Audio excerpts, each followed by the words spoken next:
Hello and welcome back to another episode of the Mystic in Training podcast with me, your host, Melissa Amos. As I record this, it is quite an auspicious day. I opened up my Facebook earlier and a memory popped up that reminded me quite how, let's say, opportunities change, quite how that we think are building up can just change in a moment. And as I record this was the day that 6 years ago, the world as we knew it changed for all of us, regardless of what we feel about the situation, regardless of where we stand on what was going on there.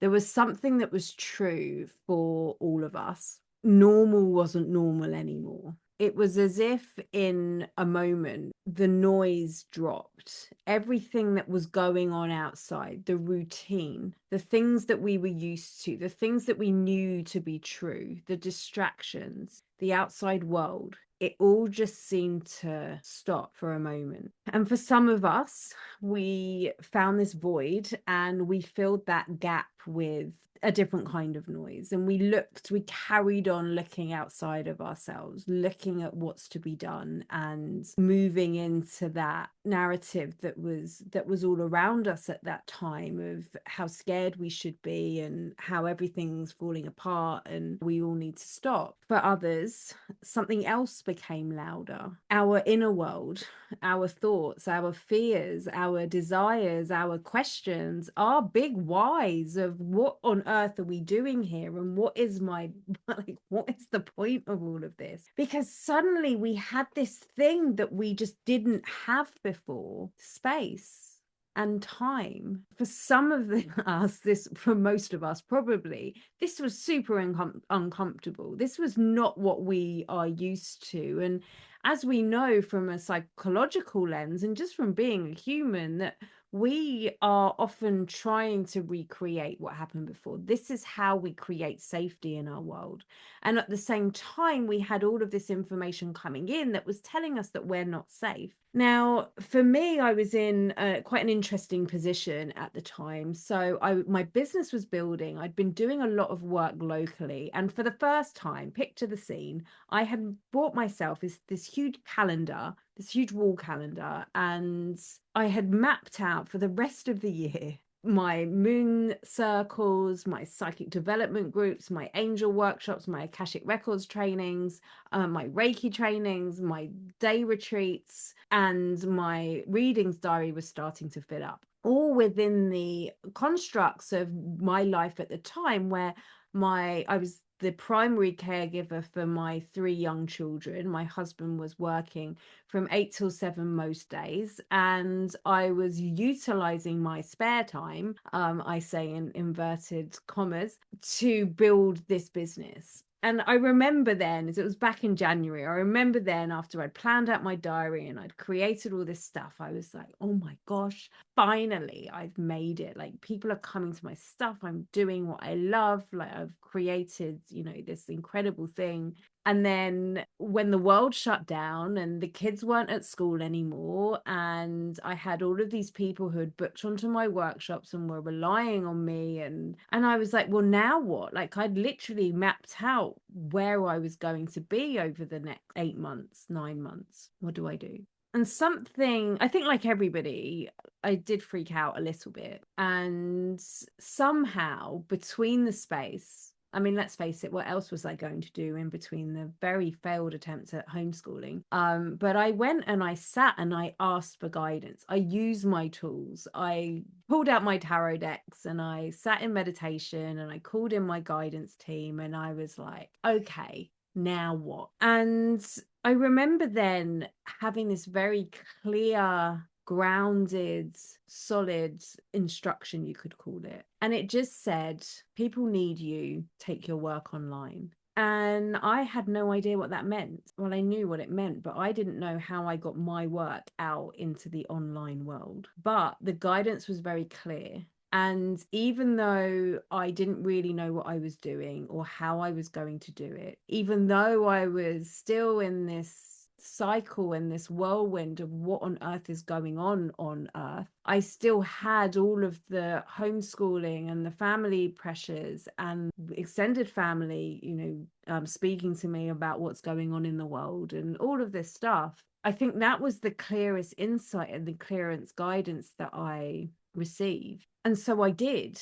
I put a message out on my Facebook, asked if anybody knew how we can get my work online. Somebody gave me their Zoom link. I showed up, people came, more people came, more people came. And as I kept on running these things, more and more people came. And it really was this pivot point in my business. But for me moving forward and doing what I do, there was 100 people who didn't do that. And it really got me thinking. I've been reflecting on this today of, wow, all of this that we've been speaking about over the last few weeks about signal versus noise, this really is the choice, and this really is a story which shows what can happen and how life, just by changing something by 1 degree, 5 degrees, 10 degrees, 20 degrees, can really change the whole trajectory of your life.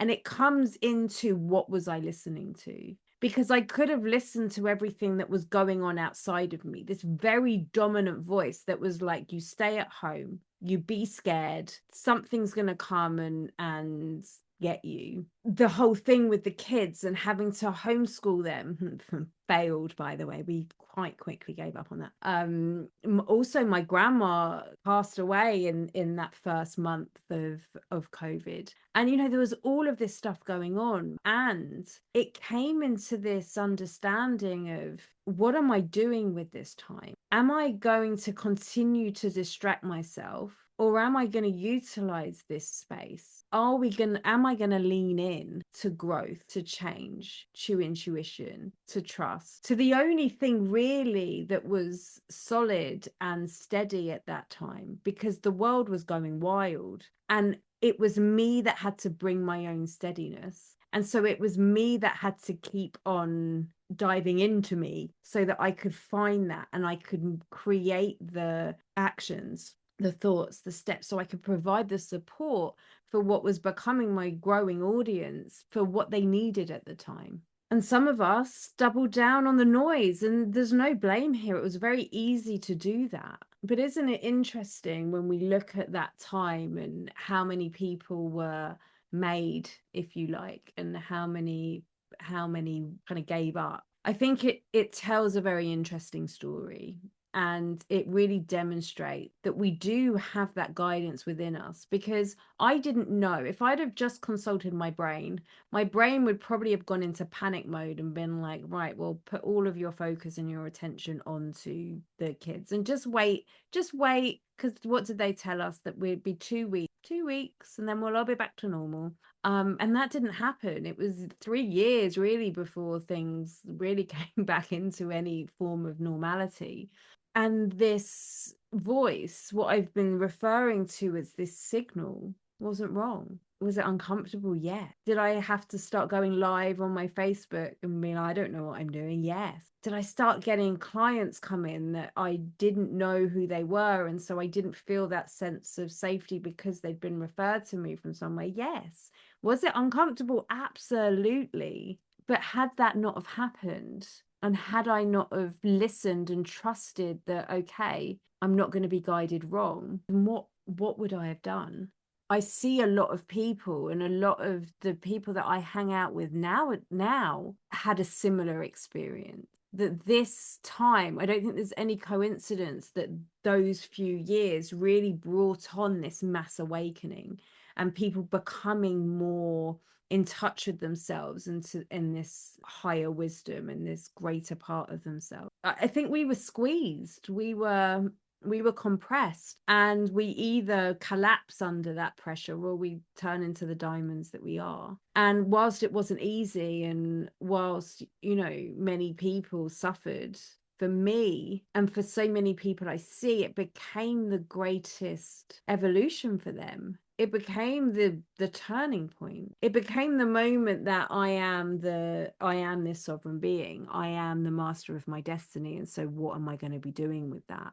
I can't rely on everything that I've built up for me. From a psychological point of view, this was a pattern interrupt and a half. And we interrupted that pattern and we did what we did with it. And now here we are 6 years later, and what has returned in full force is the noise. That noise that we could tune out quite easily, I think. The algorithms perhaps were working in our favor, right? Like whatever or not, whatever we were focused on was carrying on. How true is this for life? And now there's a lot of noise back. We're back in our routines. We're back in our lives. Things are like back to as normal as they were. And we are living at a different level of consciousness. And so this thing, this gift, this connection, this intuition, this signal might not feel as strong as it did then.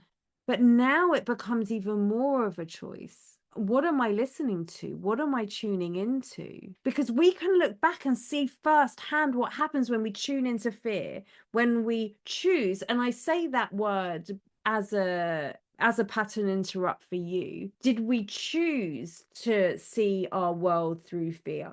Because I promise you, when I was sitting in there and all the statistics were being tumbled into my TV, there was something in there that was saying to me, you need to watch this. When my family were calling me and saying to me, oh, but have you seen what's going on there?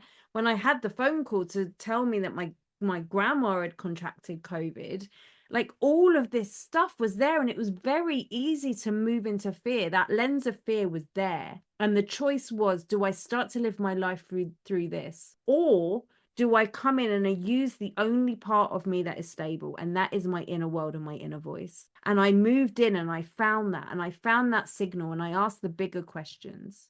Who am I in this? What do I do with this? How do I make the most of this? Where is the love in this? How do I keep on acting from love and not from fear? It was a choice. And over that time, I developed the muscle. And some of it was easy. It was a case of, I'm not choosing to turn the TV on today. I'm not choosing to tune in to what's being shared with me from those lenses today. But what about now? Are things really that different with what's going on in the news and in the world, with the economy? Where are we moving from? Are we going to let that derail us, which it will? I don't think any human is designed to receive that much, that level of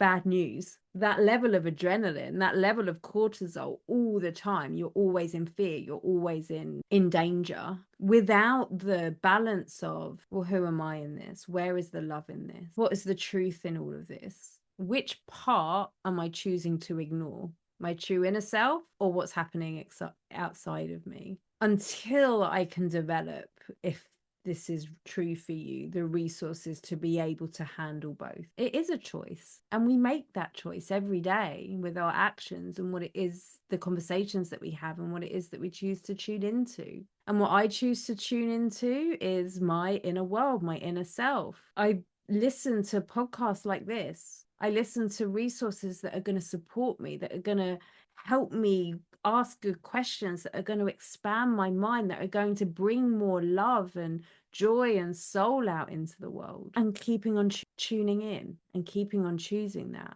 So let's not wait for another global shutdown to hear ourselves. Let's not wait for the outside circumstances to make us turn inwards. Like, let's do it. Let's, as soon as this podcast finished, just go and spend 2 minutes tuning into that inner realm and inner world, and come back. Let me know, what guidance did you receive? What changed? What happened in that time? The voice that I heard on that day, 6 years ago today, that said, people need you, go online. It changed everything. I could have not listened. I could have not even asked. And imagine where I'd be now. And maybe for you, when the world went quiet, you heard something too. But the big question is, are you still listening to it? I'll see you next time.